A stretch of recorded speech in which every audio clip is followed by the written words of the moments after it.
আজকে আমি আপনাদেরকে যে কয়টা কথা বলবো তার প্রথমটা হচ্ছে বর্তমান সরকারের উপদেষ্টা স্বরাষ্ট্র উপদেষ্টা শাকত হোসেনকে নিয়ে। এই শাকত হোসেনকে আমি প্রথম তার একটা বই পড়ি, সেটা হচ্ছে এই হোলি আর্টিজন নিয়ে যে জঙ্গি যে খেলা, এটাকে নিয়ে এক বইয়ে তার নামটা পড়ছিলাম। তো আমি সেই ছোটোবেলায় যখন এই হোলি আর্টিজন যে গল্পটা আমি যখন পড়ছিলাম তার বইয়ে, তখন আমি খুব বিশ্বাস করছিলাম এবং ভাবছিলাম যে আসলেই এটা মনে হয় সত্যি সত্যি কোনো ঘটনা ঘটছে এবং আস্তে আস্তে স্টুডেন্টের ডাইভার্ট হয়ে জঙ্গি হয়ে যাচ্ছে। কিন্তু এখন তো আমি এবং আপনারা সকলেই বলছেন যে হোলি আর্টিজনের যে জঙ্গি যে নাটকটা, এটা পুরোপুরি ছিল মিথ্যা এবং এটা বানোয়াট এবং এটা বর্তমান সরকার শুধুমাত্র এই দেশটাকে, দেশে যে জঙ্গি আছে এটা দেখানোর জন্য বিশ্ব মিডিয়ার সামনে এই নাটকটা করা হয়েছে। সো বুঝতে পারছেন।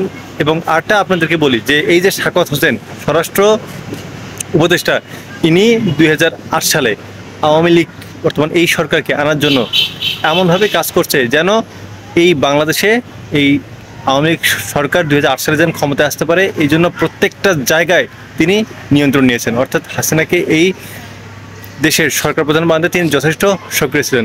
আর এখন যে কথাগুলো বলছেন আপনাদেরকে তো নতুন করে বলার কিছু নেই, যে তিনি বলছেন যে এই সরকারকে আবার ফিরিয়ে আনা হোক, নির্বাচনের প্রস্তুতি নেওয়া হোক, আরও এটা ওটা, আওয়ামী লীগের অনেক অবদান আছে। সো আমি যতটুকু আপনাদেরকে বলতেছি, যতটুকু জানি বললাম, এবং আপনারা এখন ডিসিশন নেন যে এই উপদেশটাকে আপনারা রাখবেন কিনা।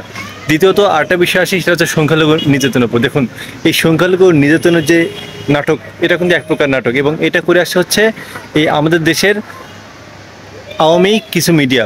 এখানে আমাদের দেশে যত সব হিন্দুদের ওপর নির্যাতন করা হয়, অর্থাৎ সংখ্যালঘুদের ওপর, এটা সবগুলো করে হচ্ছে একদম আওয়ামী লীগ। আওয়ামী লীগের যত বড়, এরা যে এত বড় নাফরমান, এরা কত বড় জঘন্য, যারা মুসলিম নামধারী হয়ে এরা অন্য ধর্মের ওপর গিয়ে হামলা করে এবং নাম দেয় যে হচ্ছে এদেশে মানুষরা সংখ্যালঘুদের দেখতে পায় না। কত বড় অমানুষ এরা হচ্ছে! মুসলিম হয়ে এক আল্লাহর ইবাদত করেও এরা হচ্ছে শুধুমাত্র ক্ষমতার লোভে সংখ্যালঘুদের উপর নির্যাতন চালায়। তাহলে বুঝতে পারছেন যে আওয়ামী লীগের কতটা নষ্ট, কতটা ইমানহীন, কতটা জঘন্য।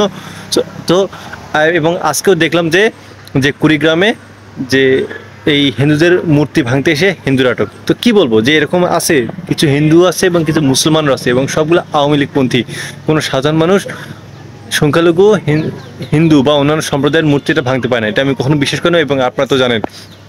এবং তৃতীয়ত যা লাস্টে যে বিষয়টা নিয়ে কথা বলবো, এই যে দেখুন 15 আগস্ট, এই 15 আগস্টকে নিয়ে স্বৈরাচারী হাসিনার যে অন্যান্য শয়তানের যে দলগুলো আছে, এরা চেষ্টা করতেছে যে নতুনভাবে দেশকে কীভাবে অস্থিতিশীল করা যায় এবং সেই সুযোগে তারা আবার জেগে উঠে দেশের মধ্যে অরাজকতা তৈরি করবে। তারা এই চেষ্টা করতেছে যে কীভাবে দেশে অরাজকতা তৈরি করা যায়। আপনারা জানেন যে কিছুক্ষণ যে খানকি মাগির পুত, সে বলছে জয়বার্গ বলছে যে ডক্টর ইউনূস কীভাবে এই দেশটাকে চালায় সেটা দেখে নেবে। ঠিক আছে, দেখে নেবে এবং তাদের পরিকল্পনা যেভাবে হোক, অন্য সরকার, ডক্টর ইউনূস বা যে সরকারই থাক, যেন এই দেশ যেন শান্তিমতো দাঁড়াতে না পারে এবং কিভাবে যেন এই দেশটা ধ্বংস করা যায়, এটা তাদের পায়। তারা যখন ক্ষমতা ছিল তখন তাদের পরিকল্পনা ছিল দেশটাকে ধ্বংস করার, এবং যখন চলে গেছে অন্য কেউ যেন ক্ষমতা নিয়ে এই দেশটাকে চালাতে না পারে, এটার জন্য তারা এখন পরিকল্পনা গ্রহণ করছে। এবং শেখ হাসিনা সরকার যখন সে পালিয়ে যায়, তখন সে বলেছে যে তোমরা যারা আসো এই দেশে, তোমরা দেশটাকে এমনভাবে এমনভাবে করবা যেন দেশটা যেন পিছিয়ে পড়ে যায়। সো আমরা কিন্তু দেখতে পাচ্ছি যে সে চলে যাওয়ার পথে দেশটা কতটা হচ্ছে অস্থিতিশীল অবস্থা, এবং সে এখন কোনো ইস্যু পাচ্ছে না। কি করতেছে, আমাদের দেশের সংখ্যালঘু অন্যান্য ধর্মের সেসব মানুষকে ব্যবহার করে এখন দেশটাকে অস্থিতিশীল করার চেষ্টা করছে। তো এইভাবে প্রতিনিয়ত কত নাটক এখন যে করতেছে, এর আগেও যে কত নাটক করে যে আমাদের এই দেশটাকে যে অস্থিতিশীল করছে, সে বুঝতে পারছেন। তো আমি আপনাদের একটা কথা বলবো যে আপনারা ঘরে ঘরে প্রতিরোধ গড়ে তুলুন। যে কোনো সংকট মোকাবেলার জন্য যে কোনো সময় ঝাঁপিয়ে পড়া লাগতে পারে, এবং 15 আগস্টের জন্য সবসময় প্রস্তুত থাকুন। যার কাছে যেটা আছে, যা কিছু আছে, লাঠি ছোটো, দা বটি করার যেটা আছে সেটা নিয়ে প্রস্তুত থাকুন। জয়ী আমাদের হতে হবে, আর কোনোভাবে পিছিয়ে ফেরার কথা নেই। একটা মেয়ে বলেছে, আসলে কথা ঠিক বলছে, সামনে স্বাধীনতা, পেছনে পুলিশ। সো আমি বলবো যে সামনে স্বাধীনতা, আমাদের পেছনে মরণ, যে কোনো একটা বেছে নিতে হবে। আমাদের সবাইকে একদিকে যেতে হবে। ইনশাল্লাহ আমরা আবারও জয়লাভ করবই এবং এই বাকশালদের আমরা নির্বংশ করে ছাড়বো ইনশাল্লাহ। ইনকিলাব জিন্দাবাদ।